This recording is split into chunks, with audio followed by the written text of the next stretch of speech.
तो हर क्लास को मैं 3 क्वेश्चन शुरू करता था, लेकिन आज मैं पहले कुछ फैक्ट पढ़ा लेता हूँ, क्योंकि ये लास्ट क्लास हो सकती है। तो मैं ये प्रोनाउन की, तो हम लोग चल रहे थे, रिलेटिव प्रोनाउन की बात कर रहे थे, रिलेटिव प्रोनाउन की बात कर रहे थे। और रिलेटिव प्रोनाउन में हम लोग बात कर रहे थे हु और हुम की बात कर चुके थे। तो अब इससे आगे की बात कर रिलेटिव प्रोनाउन में हुम और हुम से आगे की बात करनी है। रिलेटिव प्रोनाउन,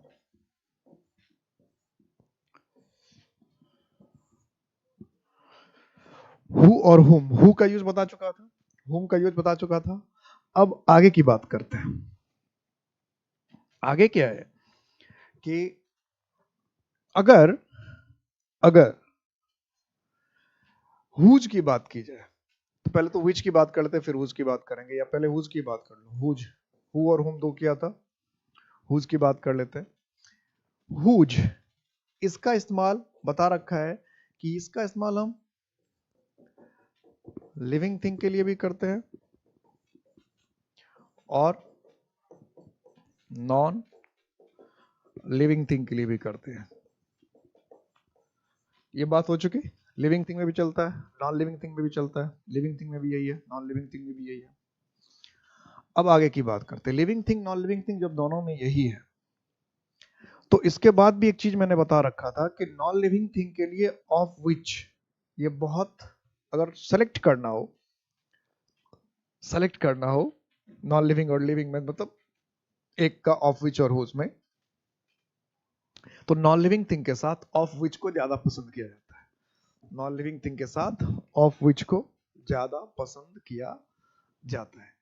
इस बात का ध्यान रखना है, इस बात का ख्याल रखना है, ठीक है। नॉन लिविंग थिंग के साथ ऑफ विच का इस्तेमाल ज्यादा करते हैं। तो इसका जो मीनिंग है हुज का, इसका मीनिंग जैसा हुम का था वैसा ही है। जिसका, जिसकी, जिनका,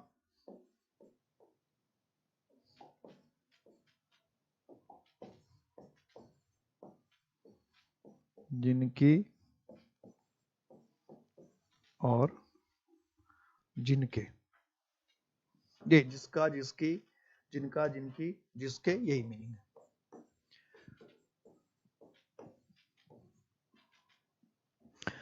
तो ये बात मैंने पहले ही बताया था आपको, इंटरोगेटिव प्रोनाउन में भी बताया था कि कहानी क्या है। कहानी ये है कि हिंदी में प्रॉब्लम है, ये कहानी है। कहानी कि हिंदी में एक ही शब्द का इस्तेमाल हम दो अलग अलग काम के लिए करते हैं। हिंदी में एक ही शब्द का इस्तेमाल दो अलग अलग काम के लिए करते हैं। संबंध बताने के लिए भी, संबंध बताने के लिए हम जिसका, जिसकी और जिसके का इस्तेमाल करते हैं, संबंध बताने के लिए भी, और किसी का सफरर यानी ऑब्जेक्ट बताने के लिए भी हम लोग जिसका, जिसकी का इस्तेमाल करते हैं। जैसे हमने कहा यह किताब जिसकी भी है, यह किताब जिसकी भी है, तो ये तो संबंध बताना हुआ। और तुमने जिसकी भी मदद की, ये तो ऑब्जेक्ट बताना हो गया। तो प्रॉब्लम हिंदी की है कि हिंदी में जिसका, जिसकी का इस्तेमाल हम दो अलग अलग सेंस में करते हैं, संबंध बताने के लिए भी करते हैं और सफर के लिए भी करते हैं। प्रॉब्लम हिंदी की है। किसी को हिंदी सीखना होगा तो वो कंफ्यूज हो जाएगा, भाई एक ही शब्द का इस्तेमाल दो अलग अलग जगह के लिए हो रहा है। लेकिन इंग्लिश कह रहा है कि भाई आप थोड़ा ध्यान देखिए कि अगर संबंध बताने के लिए जिसका, जिसकी, जिनका, जिनकी है, तो आप हुज का इस्तेमाल कीजिए। और अगर ऑब्जेक्ट बताने के लिए है, अगर ऑब्जेक्ट बताने के लिए जिसका, जिसकी, जिनका, जिनकी है, तो आप हुम का इस्तेमाल कीजिए। यही बात है, इसको ध्यान रखना है। इसके बाद नेक्स्ट पॉइंट इसमें क्या है कि भाई ये सिंगुलर के लिए भी यही रहना है, सिंगुलर के लिए भी यही रहना है और प्लूरल के लिए भी यही रहना है। सिंगुलर में भी यही, प्लूरल में भी यही, है ना। सिंगुलर में भी यही और प्लूरल में भी यही रहना, दोनों जगह यही रहना, सिंगुलर में भी प्लूरल में भी। तो इसका ख्याल रखना है, सिंगुलर का भी और प्लूरल का भी ख्याल रखना है, दोनों बातों का ख्याल रखना है, सिंगुलर का भी और प्लूरल का भी ख्याल रखना है। क्लियर है? यहां तक क्लियर है? यहां बात समझ में आ गई है? ओके। तो इसका अब सेंटेंस बना के देखते हैं हम लोग। जैसे हमने कहा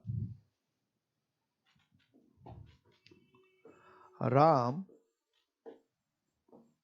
whose फादर इज इल, कि राम जिसके पिता बीमार है, राम जिसके पिता बीमार है, उस father is working very hard, कि राम जिसके पिता बीमार है वो बहुत मेहनत कर रहे हैं। राम जिसके पिता बहुत बीमार है वो बहुत मेहनत कर रहे हैं, बहुत कड़ी मेहनत कर रहे हैं, यही कहना चाह रहे हैं, यही बात। तो यहाँ हुज क्या हुआ, हुज का इस्तेमाल यहाँ हुआ संबंध बताने के लिए, जिसका जिसकी, है ना। या हमने कहा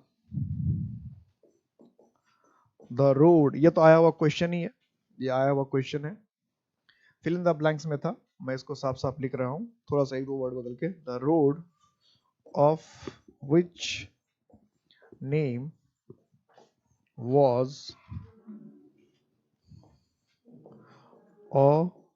Aurangzeb road has been changed। अब देखो इसमें एग्जाम में क्या आया था, एग्जाम में क्या था उस समय, एग्जाम में ये नहीं लिखा हुआ था, क्वेश्चन यही था, सिर्फ ये नहीं था, एक दो वर्ड सिर्फ मैंने इसमें बदला है, बिल्कुल ऐसा ही क्वेश्चन था, एक दो वर्ड मैंने किया। अब ये ऑफ विच जहां लिखा है इसके जगह खाली जगह था, और आपको एक ऑप्शन दिया था विच, एक ऑप्शन दिया था हुज, एक ऑप्शन दिया था ऑफ विच, और एक ऑप्शन था होम।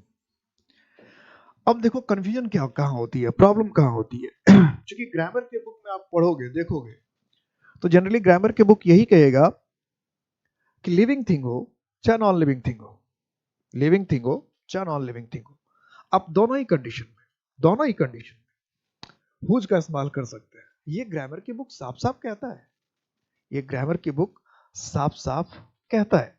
तो जब ग्रामर की बुक ये साफ साफ कहता है कि living thing non living thing, हम दोनों का इस्तेमाल कर सकते हैं, दोनों का इस्तेमाल कर सकते हैं, ऑफ विच का भी इस्तेमाल कर सकते हैं, हुज का भी इस्तेमाल कर सकते हैं। तो कुछ बच्चे फिर अपना हुज करके आ जाते हैं, लेकिन ग्रामर की बुक ये भी कहता है, ग्रामर अच्छे अच्छे बुक पढ़ेगा तो ये भी कहता है कि अगर दोनों में से चुनना हो नॉन लिविंग थिंग के लिए, ऑफ विच में से और हुज में से एक को चुनना हो नॉन लिविंग थिंग के लिए, तो ऑफ विच को चुनना चाहिए, तो ऑफ विच को चुनना चाहिए।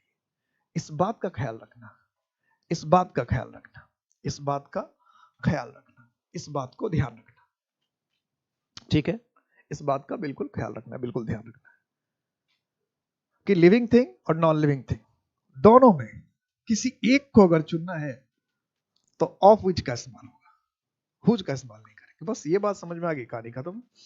और ऐसे क्वेश्चन आएगा कि रोड जिसका नाम, अब यहाँ अब कभी कभी क्या होता है कॉमन एरर में, सपोज लो आज कर ले कॉमन एरर में आ जाए, अब ये सेंटेंस पूछ ले कि यहाँ हुज लिखा हो, कॉमन एरर में आ गया, तब आराम से उसको क्या कर लीजिए, अगर कॉमन एरर में आ गया है, आ गया कौन, तो हुज को ऑफ विच कर लीजिए, जैसे हमने लिख दिया, ऐसे ऐसे क्वेश्चन सेंटेंस पूछ लिया,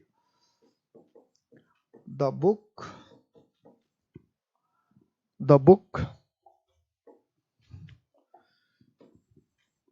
whose pages are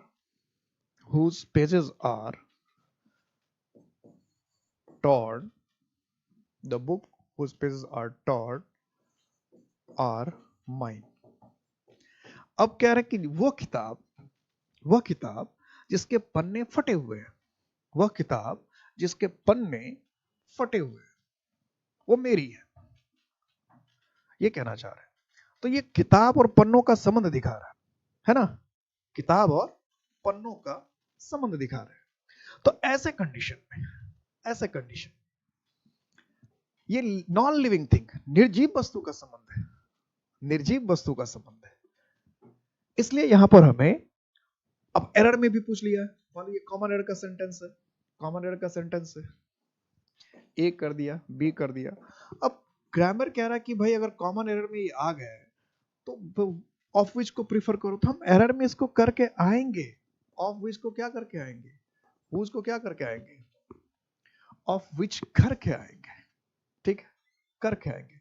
तो इस बात को ध्यान रखना। और ये देखो हुज का इस्तेमाल हमने पेजेस के लिए भी किया, ठीक है, एक से अधिक पढ़ने तो उसके लिए भी कर रहे हैं, तो सिंगुलर हो या प्लूरल हो, दोनों में ही इसका इस्तेमाल कर सकते हैं, सिंगुलर में भी इसका इस्तेमाल कर सकते हैं, प्लूरल में भी इस्तेमाल कर सकते हैं। तो तीन चीजों को अभी हमने देखा, किसको किसको देखा, हु को देखा, होम को देखा, हुज को देखा। अब जरा विच को देखते हैं, विच को, विच, विच की बात करते हैं। ये जो विच है ना, जब हमने इसको इंटरोगेटिव प्रोनाउन में देखा था, तो विच में हमने बात की थी कि ये लिविंग थिंग के साथ भी आ सकता है, नॉन लिविंग थिंग के साथ भी आ सकता है, लेकिन जब ये रिलेटिव प्रोनाउन होता है, जब ये रिलेटिव प्रोनाउन होता है, तो ये सिर्फ और सिर्फ नॉन लिविंग थिंग, सिर्फ और सिर्फ निर्जीव चीज के लिए आ सकता है, सिर्फ और सिर्फ निर्जीव चीज के लिए आ सकता है। ये फर्क समझ, जब हम क्वेश्चन पूछते हैं, when we are going to ask a question, जब हम क्वेश्चन पूछ रहे हैं, it may be related to a living thing और non living thing, living thing से रिलेटेड हो सकता है, नॉन लिविंग थिंग से रिलेटेड हो सकता है, but when we are going to use it as a relative pronoun, जब हम रिलेटिव प्रोनाउन के तौर पे इसका इस्तेमाल कर लिया, it is only related to a non living thing. The point should be noted my lord, है ना। तो नॉन लिविंग थिंग में अगर हम रिलेटिव प्रोनाउन की तरह यूज करें तो सिर्फ नॉन लिविंग थिंग में, और सिंगुलर और प्लूरल दोनों तरह से यूज हो सकता है, सिंगुलर भी हो सकता है, प्लूरल भी यूज होता है, दोनों बातें होती है, सिंगुलर में भी यूज कर सकते हैं, प्लूरल में भी यूज कर सकते हैं, इसका ख्याल रखना, सिंगुलर और प्लूरल दोनों में यूज कर सकते हैं। आगे क्या दिखना है कि इसका मीनिंग क्या निकलेगा, तो इसका मीनिंग बेसिकली होता है, जैसे हम लिखते हैं जो, जिसे, जिसको, ऐसा ही मीनिंग निकलेगा, ठीक है। जैसे इसको एग्जाम्पल में लेते हैं हम लोग, the book which you read is very interesting, the book which you read is very interesting. अब इसका मतलब क्या हुआ, कि जो किताब तुम पढ़ रहे हो, या जिस किताब को तुम पढ़ रहे हो, जो किताब तुम पढ़ रहे हो, जिस किताब को तुम पढ़ रहे हो, वो बहुत इंटरेस्टिंग है। तो विच का इस्तेमाल किया, तो कल को हम ये नहीं लिख सकते हैं the man which come yesterday, तो ये गलत हो जाएगा। मान लो ऐसे लिख देंगे, जो आदमी कल आया, मीनिंग तो वही रहेगा जो हमने लिखा द मैन। अब चूंकि यहाँ मीनिंग निकला विच का, जो किताब, जो ही मीनिंग निकल रहा है ना, जो, तो हमने जो यहाँ मीनिंग आ गया, बड़ी अच्छी बात है, जो आ गया, चलो मीनिंग यहाँ जो आ गया, तो यही जो, तो यहाँ भी the man who came yesterday, वह आदमी जो कल आया, was ill, वह आदमी जो कल आया वो बीमार था, was ill।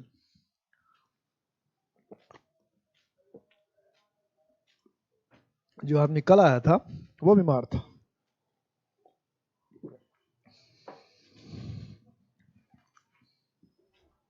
तब क्या ये सही है, क्या ये सही है, तो ये सही नहीं है, ये सही नहीं है। क्यों नहीं सही है भाई, क्या प्रॉब्लम इसमें, तो ये द मैन का इस्तेमाल, सॉरी ये तो सही हो गया, यहाँ तो मुझे लिखना नहीं था, ये तो गलती से मैंने लिख दिया, मुझे तो यहाँ लिखना था क्या, विच लिखना था, the man which came yesterday, तो अब ये सही नहीं होगा। अगर हु होता तब तो सही था, जो आदमी आ गया था कल वो बीमार था, तो जो यहाँ भी मीनिंग है, the book which you read, जिस किताब को तुम पढ़ते हो, जो किताब तुम पढ़ते हो, इज वेरी इंटरेस्टिंग, वो बहुत interesting. The man which came yesterday, जो आदमी कल आया, the man which came yesterday, यहाँ भी जो ही मीनिंग है, जो आदमी कल आया, तो जो आदमी कल आया वो बीमार था, यहाँ पे फिर विच क्यों गलत हो जा रहा है।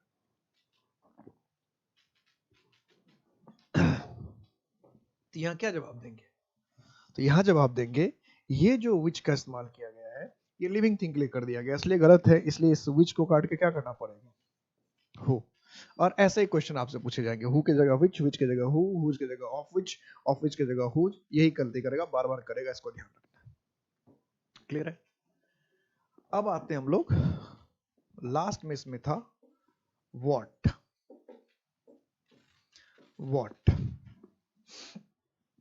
व्हाट का इस्तेमाल जो है ये जनरली नॉन लिविंग थिंग के साथ ही होता है।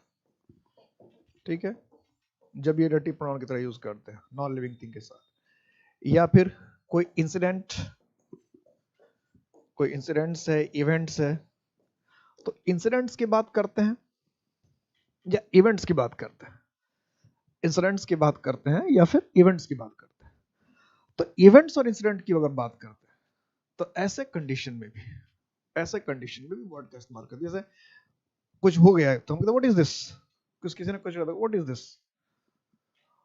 तो या कोई नॉन लिविंग थिंग या कोई ख्याल, विचार, कुछ भी हो, कंसेप्ट, आइडिया सब हो, तो उन सब के लिए वर्ड का इस्तेमाल करते हैं। जैसे हमने कहा आई नो, कि मुझे पता है, व्हाट ही हैज डन,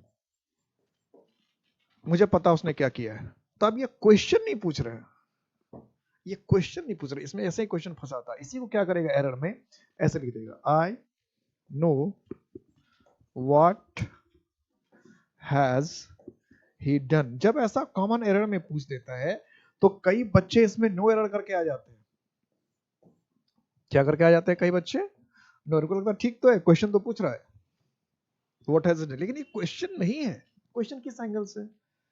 आप तो कह रहे हैं कि मुझे पता है उसने क्या किया है, मुझे पता है उसने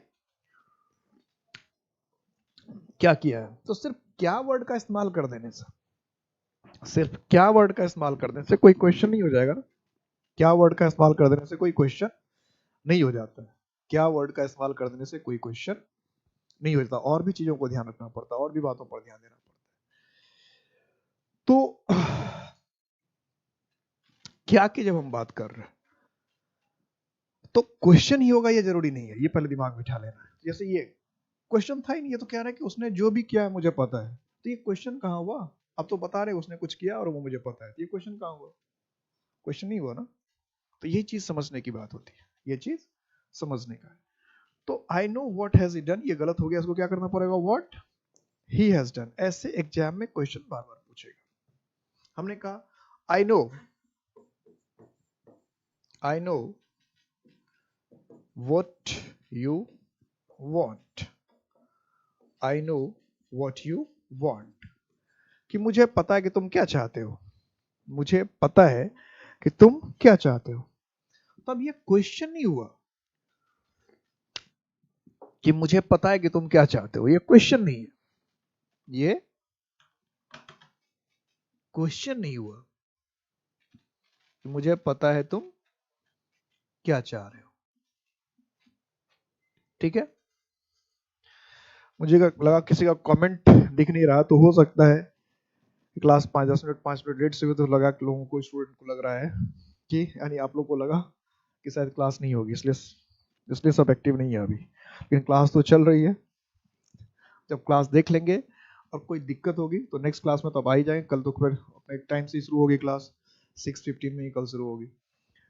तो अपना कोई भी डाउट हो तो उसे पूछ लेना, कोई भी डाउट, ठीक है, कोई भी डाउट हो तो पूछ लेना, ठीक है। और ये जो क्लास छोटी भी है, एक क्लास में एक्स्ट्रा कर दूंगा आपको, आप देख लेना उसको। खैर, यहां तक क्लियर हो गया। तो हु का इस्तेमाल देख लिया, विच का इस्तेमाल देख लिया, हुज का इस्तेमाल देख लिया, व्हाट का इस्तेमाल देख लिया, हुम का इस्तेमाल देख लिया, ठीक। तो ये सब जो है ये बार बार पूछेगा। I know what you want, इसका मतलब क्या है? अगर कहीं सकता I know what you want, तो मुझे पता है जो तुम चाहते हो, ठीक है। यहाँ फिर वर्ड का मीनिंग क्या निकल रहा है? जो, कोई कहेगा जो कुछ भी, ऐसे ऐसे मीनिंग। ये तो था रिलेटिव प्रोनाउन का इंट्रोडक्शन था। अब जो सबसे इंपॉर्टेंट बात है, जहां रिलेटिव क्वेश्चन प्रोनाउन से बार बार क्वेश्चन बनता है, उससे उस पर वाइटल पॉइंट्स जो है, वाइटल पॉइंट्स, वाइटल पॉइंट्स। सबसे पहली बात ये आप ध्यान रखना, सबसे पहली बात कि अब इसमें एक प्रोनाउन जो बाकी था दैट, तो दैट को लेकर ही हम लोग वाइटल पॉइंट्स पे आ रहे हैं। दैट से रिलेटेड सारे वाइटल पॉइंट्स है, इसलिए हम लोग इसको वाइटल पॉइंट्स लिख रहे हैं। एक दैट था, तो दैट का सबसे इंपॉर्टेंट पॉइंट ये है कि दैट का इस्तेमाल हम जहां हु करते हैं वहां भी कर सकते हैं और जहां विच है वहां भी कर सकते हैं। इसका मतलब ये हुआ कि दैट का इस्तेमाल living thing plus non living thing दोनों के लिए होता है।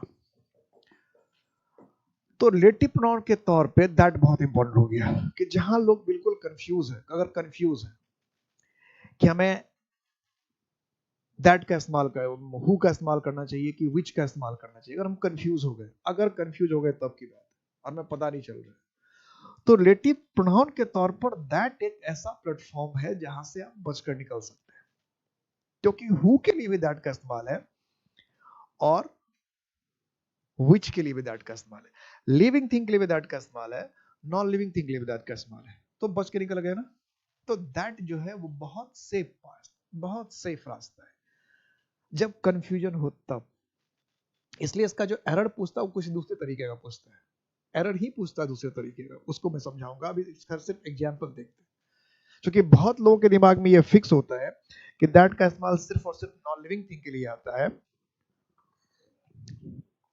तो उनके लिए ये रूल किसी सदमे से कम नहीं है, उनके लिए ये रूल किसी सदमे से कम नहीं है, क्योंकि बहुत सारे स्टूडेंट के दिमाग में ये फिक्स है कि दैट का इस्तेमाल सिर्फ और सिर्फ नॉन लिविंग, जिसके लिए है, जिसको पता ही नहीं, हो सकता है कुछ भी हो सकता है, उसके लिए तो बात ठीक ठाक है।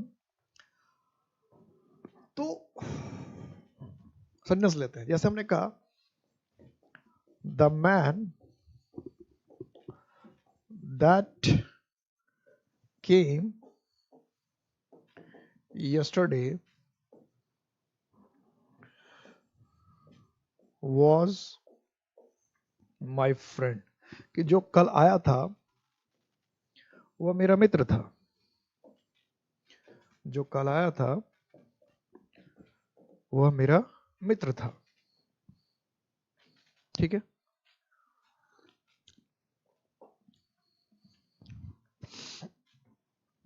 ठीक है, वह मेरा मित्र था। तो ये सेंटेंस देखते ही, ये सेंटेंस देखते ही कई सेंटेंस को झटका लग गया, कई स्टूडेंट को झटका लग गया था। उनको लगता है कि दैट को क्या करना चाहिए, हु कर देना चाहिए, दैट को क्या कर देना चाहिए, हु कर देना चाहिए। लेकिन ये सेंटेंस बिल्कुल सही है, अगर सेंटेंस आ जाए तो नो एरर करके आइए। जानबूझ के ऐसे सेंटेंस एग्जाम में देता है ताकि लोग बी करके आए और फिर अगर नो एरर दे एग्जाम वाले तो हम उसको चैलेंज भी करें। तो ऐसा अगर आ जाए तो सीधा नो एरर करके आइएगा, चैलेंज करने की जरूरत नहीं। तो ये बिल्कुल सही है। ठीक है, ये तो लिविंग थिंग के लिए हो गया दैट का इस्तेमाल। नॉन लिविंग थिंग के लिए तो कर ही सकते हैं, जैसे हमने कहा the book that is in your hand is new.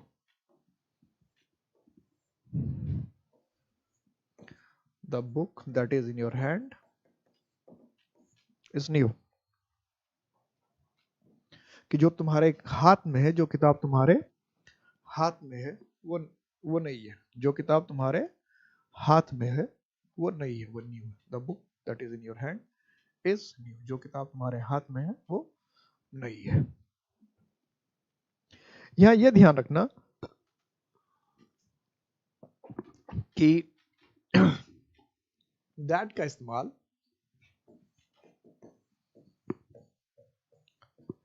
Singular और प्लूरल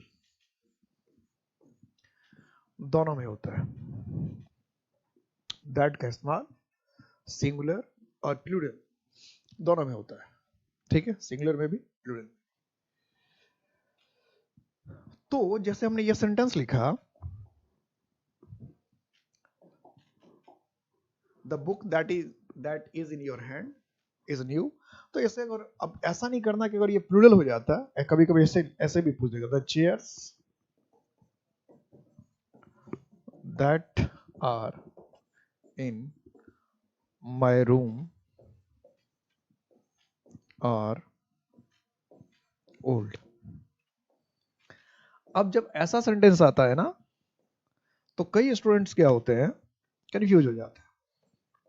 उनके दिमाग में क्या बात चलती है कि दैट तो यार सिंगुलर है, तो दैट सिंगुलर, यहां तो बात हो रही है चेयर्स की, तो फटाक से क्या करते हैं, दैट को दोष कर देते हैं, फटाक से कर देते हैं। ऐसा ऐसा करेंगे तो गलत हो जाएगा। जो दैट रिलेटिव प्रोनाउन की तरह यूज होता है, वो दैट सिंगुलर में भी दैट ही रहता है और प्लूरल में भी दैट ही रहता है। यानी सिंगुलर नाउन के लिए आएगा तो भी दैट ही रहेगा और प्लूरल नाउन के लिए आएगा तो भी दैट ही रहेगा। सिंगुलर नाउन के लिए आएगा तो भी दैट ही रहेगा और अगर प्लूरल नाउन के लिए आएगा तो भी दैट ही रहेगा। समझ में आ गई बात? सिंगुलर के लिए भी दैट ही रहेगा, प्लूरल के लिए भी दैट ही रहेगा और कुछ नहीं होगी बात, दोनों जगह दैट ही रहना है। समझ में आ गई बात? समझ में आ रही है बात? तो इसका थोड़ा सा ख्याल रखना, ठीक है। डिमोन्स्ट्रेटिव में होगा, सिंगुलर प्लूरल अलग होता है। डिमोन्स्ट्रेटिव होगा, अगर डिमोन्स्ट्रेट या किसी की तरफ इशारा नहीं कर रहे हैं, डिमोन्स्ट्रेट नहीं कर रहे हैं ना, तो जब हम डिमोन्स्ट्रेट नहीं कर रहे हैं, हम किसी की तरफ इशारा नहीं कर रहे, तब की बात अलग है, तब की बात अलग है और अब की बात अलग है। ये समझना है, इस बात का ध्यान रखना है, ठीक है, ध्यान रख लेंगे।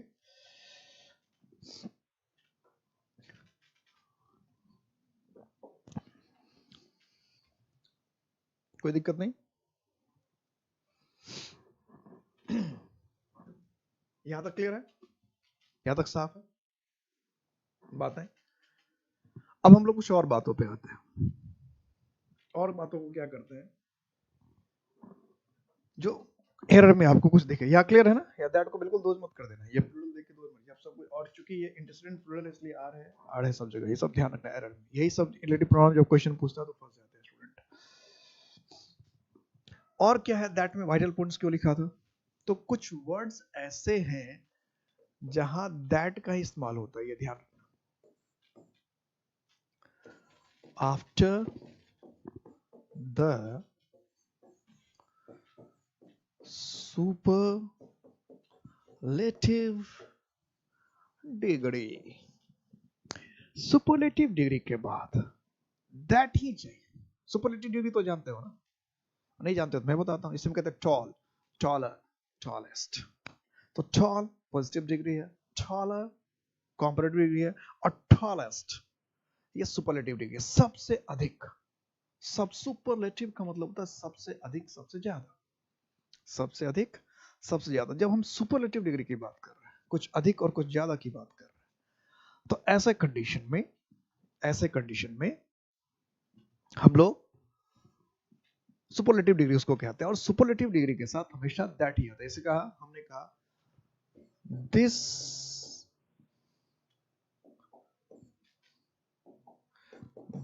Is the worst which you can do for me। कह रहा इससे ज्यादा खराब तो तुम मेरे लिए कुछ कर ही नहीं सकते हो। This is the worst which you can do for me, कि इससे ज्यादा कुछ खराब तो तुम मेरे लिए कर ही नहीं सकते हो, ठीक है। इससे ज्यादा खराब तो तुम कुछ मेरे लिए कर ही नहीं सकते हो। This is the worst which you can do for me, इससे ज्यादा खराब तुम मेरे लिए कुछ नहीं कर सकते। ये कहना चाह रहे, इससे ज्यादा बुरा, इससे ज्यादा खराब तुम मेरे लिए, या मैं तुम्हारे लिए कुछ नहीं कर सकता, तुम मेरे लिए कुछ भी नहीं कर सकते। यही इसी की बात हो रही है, यही हम कहना चाह रहे हैं। तो जब हम ये कहना चाह रहे हैं कि इससे ज्यादा बुरा, इससे ज्यादा खराब तुम हमारे लिए कुछ कर ही नहीं सकते, या मैं तुम्हारे लिए कुछ कर ही नहीं सकता हूं, तो हम क्या कहना चाहते हैं, हमारे पास क्या ऑप्शन है। तो ये सुपरलेटिव डिग्री का इस्तेमाल हुआ, सुपरलेटिव डिग्री का इस्तेमाल हुआ। सुपरलेटिव डिग्री के साथ विच का इस्तेमाल नहीं है। वर्स्ट क्या है, सुपरलेटिव डिग्री है। बैड का superlative, bad, worse, worst. Superlative सबसे ज्यादा खराब, good, better, best, superlative degree. तो यहाँ विच की जगह क्या होगा, दैट। विच की जगह दैट, ठीक है, विच की जगह दैट। क्लियर? ये ध्यान रखो, सुपरलेटिव डिग्री के बाद हमेशा दैट। एक चीज में और ध्यान रखना है, यहां दैट्स बहुत इंपॉर्टेंट है, आफ्टर द फॉलोइंग वर्ड्स, कि कुछ शब्दों के बाद, कुछ शब्दों के बाद, ये शब्द कौन है जिसके बाद आपको दैट इज फिक्स है, इसके ये जो शब्द अभी हम लोग लिखने जा रहे हैं, इन शब्दों के बाद फिक्स है कि दैट ही आना है, ये समझना है, इन शब्दों के बाद फिक्स है कि दैट ही आना है, ठीक है, फिक्स एकदम फिक्स है कि दैट ही आएगा, दैट ही आएगा। जैसे ऑल, सच, नन, नथिंग, ओनली, ठीक है, एनीथिंग, ये 4-5 वर्ड देख रहे हैं, इसमें से ऑल तो कई बार पूछ चुका है, नन कई बार पूछ चुका है, ओनली कई बार पूछ चुका है, नथिंग पूछ चुका है, ये सब कई बार पूछता है, कई बार पूछा हुआ है ये सब, ठीक है, इन सबको ध्यान रखना है, जो इंपॉर्टेंट है उसको ध्यान रखना, इससे जो बार बार क्वेश्चन, तो अब इसमें क्वेश्चन, जैसे एक क्वेश्चन बचपन से आपने सुना होगा सेंटेंस, अगर एग्जाम में आएगा तो और ऑफ आपको ध्यान नहीं जाएगा, अगर एग्जाम में कभी आ जाता है तो बच्चों का ध्यान नहीं जाता उस पर, all which glitters is not gold, आप कहना चाहते हैं हर चीज जो चमकती है वो सोना नहीं होती, हर चीज जो चमकती है वो सोना नहीं होती, और सोना का मतलब तो आजकल कुछ और भी होने लगा, बाबू सोना, तो all which glitters is not gold, कि हर चीज जो चमकती है वो सोना नहीं होती, हर चीज जो चमकती है वो सोना नहीं होती, all which glitters is not gold। तो अब लोगों का ध्यान नहीं जाएगा, लोगों का ध्यान नहीं जाता है कि यहाँ जो विच हमने लिख रखा है, ये विच जो है गलत हो गया, क्योंकि ऑल के बाद क्या होना चाहिए, ऑल के बाद क्या होना चाहिए, दैट होना चाहिए, लिख रखा ना, ऑल, सच, नन, नथिंग, ओनली, इन सब के बाद हमें दैट का इस्तेमाल करना चाहिए, और हमने क्या लिख रखा है यहाँ, विच, यहाँ पर क्या, और इसलिए जिसको कहावत याद है उसको याद आ जाता है, ये तो कहावत है कि हर चीज जो चमकती है वो सोना नहीं होती, all that glitters is not gold, तो कहावत ही है, तो ये तो हमें फंसा रहा है। अगर कहावत आपको सही समय पे याद आ गया, सही समय पर अगर कहावत आपको याद आ गया, तो फिर तो आप बच के निकल गए, फिर तो आपके बल्ले बल्ले है, फिर तो कोई दिक्कत ही नहीं है, अगर सही समय पर कहावत याद आ गया, तो नहीं तो फिर तो दिक्कत है। तो ये जो अभी 2 रूल मैंने बताया, ये काफी इंपॉर्टेंट रूल है, इससे बार बार क्वेश्चन पूछता है, इसलिए इसको ध्यान रखना है। और आखिरी रूल जिससे यहां से बार बार क्वेश्चन पूछेगा वो है कि द सब्जेक्ट is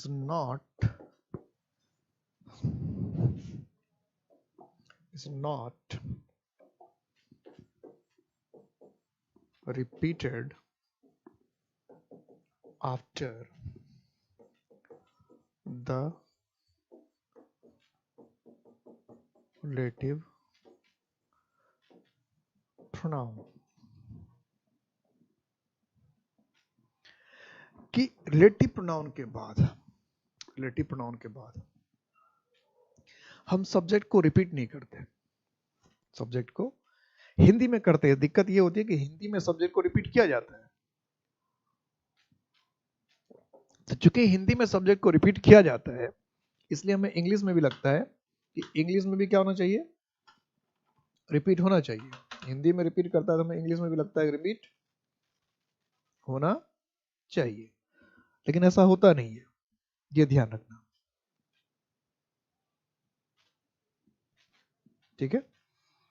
अब हिंदी में कैसा रिपीट होता है जरा इसको समझो, जैसे हिंदी में हम लोग कहते हैं कि जो किताब टेबल पर है वह तुम्हारी है, जो किताब टेबल पर है वह तुम्हारी है, या जो आदमी कल आया था वह मेरा भाई है, जो आदमी कल आया था वह मेरा भाई है, तो हम जो भी कहते हैं वह भी कहते हैं, तो जो आदमी कल आया था वह मेरा भाई है, या राम जो मेरा भाई है वो कल आएगा। जो किताब टेबल पर, उन किताब को ले लो, उन किताब को देख लो। यही कहते हैं जो आदमी कल आया था उससे मिल लो। तो यही हम लोग मतलब 2 बार बोलते हैं। तो इंग्लिश में भी क्या करता है कि सब्जेक्ट को 2 बार रिपीट कर देता है। इंग्लिश भी लिख देगा Ram who is a doctor, he will come today.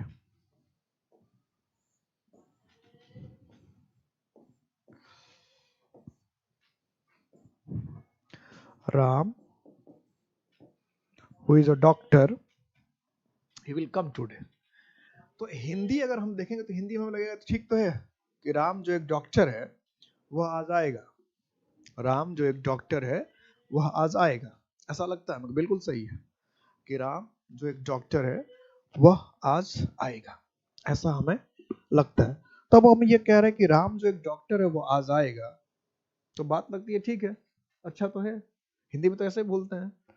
लेकिन इंग्लिश कहता है कि भाई ये जो रिलेटिव क्लॉज का आपने इस्तेमाल किया है, इसको अगर हम हटा भी देंगे, क्योंकि तो एक्स्ट्रा इंफॉर्मेशन देने के लिए इस्तेमाल करते हैं, या नाउन को जो हमारा सब्जेक्ट उसको पर्टिकुलर करने के लिए बात, यही तो बात होती है। और क्या होती है जब जो किताब टेबल पे है, तो जो रिलेटिव प्रोनाउंस हम क्या करते हैं, जो नाउन है या जो एंटीसीडेंट है उसके विषय में या तो एक्स्ट्रा इंफॉर्मेशन देते हैं या उसको पर्टिकुलर करते हैं, यही तो काम करते हैं।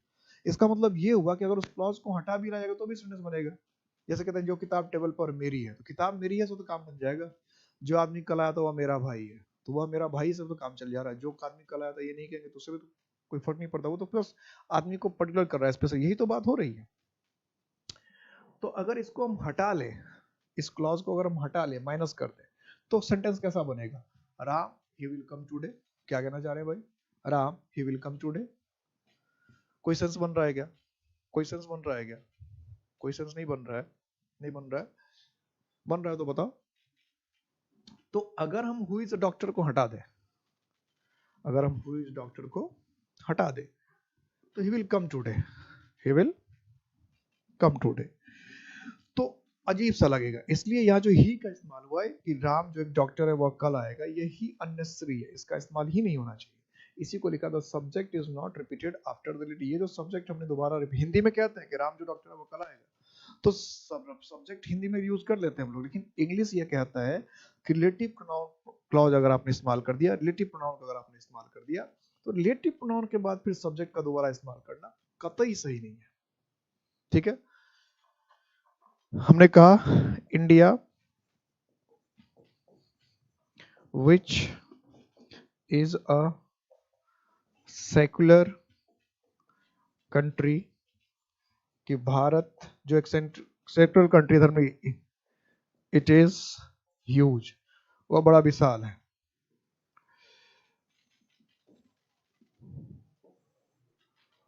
कि India which is a secular country is it is very huge. India which is a secular country, इसको छोटा छोटा भी कर लेते तो कोई बात नहीं, यहाँ तक ये पार्ट कर लेते तो ये भी करना कोई मुश्किल काम नहीं है। India which is a secular country, कि भारत जो एक सेकुलर कंट्री है, भारत जो एक सेकुलर कंट्री है, एक धर्मनिरपेक्ष राष्ट्र, इज बिग, वो क्या विशाल है। भारत जो एक धर्मनिरपेक्ष राष्ट्र है वो विशाल है। तो इट इज ह्यूज कह रहे हैं, भारत जो एक धर्मनिरपेक्ष राष्ट्र है वो विशाल है, तो इट इज ह्यूज। तो ये जो वह विशाल है के लिए हमने इट का इस्तेमाल कर दिया, इज नॉट अप्रोप्रिएट। ये अप्रोप्रिएट नहीं है, ये सही नहीं है। इस बात का ख्याल करना है, इस बात का ध्यान रखना है। ठीक है, क्लियर है? तो समझना हमें ये है, समझना हमें ये है कि जब हम रिलेटिव प्रोनाउन का इस्तेमाल करते हैं, जब हम रिलेटिव प्रोनाउन का इस्तेमाल करते हैं, तो हम किसी पहले से आए हुए नाउन को रेफर करते हैं। और इसमें जो मैक्सिमम इंट्रोगेटिव प्रोनाउन था वही यूज होता है दैट के अलावा। दैट का इस्तेमाल हु और विच दोनों के लिए इस्तेमाल करते हैं, living thing non living thing दोनों के लिए इस्तेमाल कर लेते हैं। कुछ केस है जहां दैट का इस्तेमाल करते हैं, वो केस क्या है भाई? सुपरलेटिव डिग्री है, उसके बाद दैट ही आएगा। इसके बाद ऑल है, नथिंग है, ओनली है। इन सब के बाद हमें दैट का ही इस्तेमाल करना है। ये दोनों रूल को तो ध्यान रखना है। और ये जो तीसरा रूल है इस पर तो बहुत ज्यादा ध्यान रखना है, इससे बार बार क्वेश्चन पूछेगा कि रिलेटिव नाउन के बाद, रिलेटिव नाउन के बाद हम अननेसेसरी सब्जेक्ट को दोबारा नहीं लिखते हैं, जबकि हिंदी में ऐसा होता है। हिंदी में चूंकि ऐसा होता है इसलिए कंफ्यूजन भी होती है। कंफ्यूजन की भी वजह यही है कि चूंकि हिंदी में ऐसा होता है, हिंदी में ऐसा होता है, इसलिए हम लोग क्या करते हैं, इंग्लिश में भी इसको ऐसा कर लेते हैं। लेकिन इसको मना करना है, इसको मना करना है, मतलब यूज नहीं करना है, इसको यूज नहीं करना है अपने दिमाग में कि हिंदी में चूंकि सब्जेक्ट दोबारा आ रहा है तो इंग्लिश में भी आ जाएगा, ऐसा नहीं करना, ये ध्यान रखना। तो रिलेटिव प्रोनाउन से क्वेश्चन, देखो जितने भी प्रोनाउन हमने अभी तक पढ़े 14 प्रोनाउंस हैं, काफी लंबा चैप्टर ये भी था, लेकिन इसके जो 5-6 प्रोनाउंस है इससे बहुत क्वेश्चन पूछता है। इसमें रिलेटिव प्रोनाउन है, इंटरोगेटिव प्रोनाउन है, डिस्ट्रीब्यूटिव प्रोनाउन है और डेमोन्स्ट्रेटिव प्रोनाउन है। इससे बहुत ज्यादा क्वेश्चन पूछता है, इस पर एकदम ध्यान रखना है। और रेसिप्रोकल प्रोनाउन से भी क्वेश्चन पूछा, लेकिन वो तो छोटा सा है। तो ये जो 5-6 प्रोनाउंस हैं, आपका रिफ्लेक्सिव प्रोनाउन वगैरह सब छोटे छोटे क्वेश्चन, देखो टॉपिक है तो सारे से पूछेगा। लेकिन ये जो 4-5 प्रोनाउंस है, interrogative, demonstrative, distributive, relative, indefinite, ये जो 5-6 है इससे बहुत क्वेश्चन पूछता है, इसको बार बार पढ़ना और बार बार रिवीजन करना है, ठीक है। और मेन चीज क्या ध्यान रखना है एग्जाम में, कि प्रोनाउन का मेन जो कंसेप्ट है ये है कि नाउन का रिपीटेशन ना हो। अगर नाउन का हमने रिपीटेशन कर दिया तो प्रोनाउन की गलती हो गई है। दूसरी बात ये देखना कि अगर नाउन आया हुआ है तो नाउन के नंबर, जेंडर, पर्सन के हिसाब से प्रोनाउन आएगा। और इस चीज का ख्याल जो है जंबल सेंटेंस, जंबल पैराग्राफ बनाने में सबसे ज्यादा ध्यान रखना, सबसे ज्यादा ये बहुत मदद करेगा। कि अगर कोई प्रोनाउन आया है तो वो तो पहले आ ही नहीं सकता है, यानी अगर कोई प्रोनाउन आ गया है तो ढूंढो, he, she, it, they, this, that, these, those, इन सब का इस्तेमाल है, तो वो पहले आएगा ही नहीं। अब देखो दिस किसके लिए आ सकता है, वो 4 पैराग्राफ में किधर, उसमें से किसी को पकड़ो 4 सेंटेंस में, उसको पहले करो और फिर यानी पहले नाउन को आगे करो फिर प्रोनाउन को। तो आइए जिस जिस ऑप्शन में प्रोनाउन आ गए हैं वो सारे ऑप्शन ही गलत हो जाएंगे। जो ऑप्शन दिस से शुरू हो रहा है, जो ऑप्शन ही से शुरू हो रहा है, और वो पता चला कि सबसे पहले लिख दिया है, तो वैसे ही गलत हो जाएगा। क्योंकि जब तक नाउन नहीं आएगा तब तक प्रोनाउन नहीं आ सकता है। इसका मतलब किसी भी जंबल पैराग्राफ का पहला सेंटेंस ही से, सी से, इट्स, दे से, इट से शुरू हो सकता है बस। क्योंकि इट में जब इम्पर्सनल प्रोनाउन मैंने पढ़ा तो बताया था इट से सेंटेंस होता है शुरू, खास करके नेचुरल फिनोमेना वगैरह होता है, टाइम होता है, तो इट से शुरू होता है। तो वो अपने आप समझ में आ जाती है बात। तो ये थी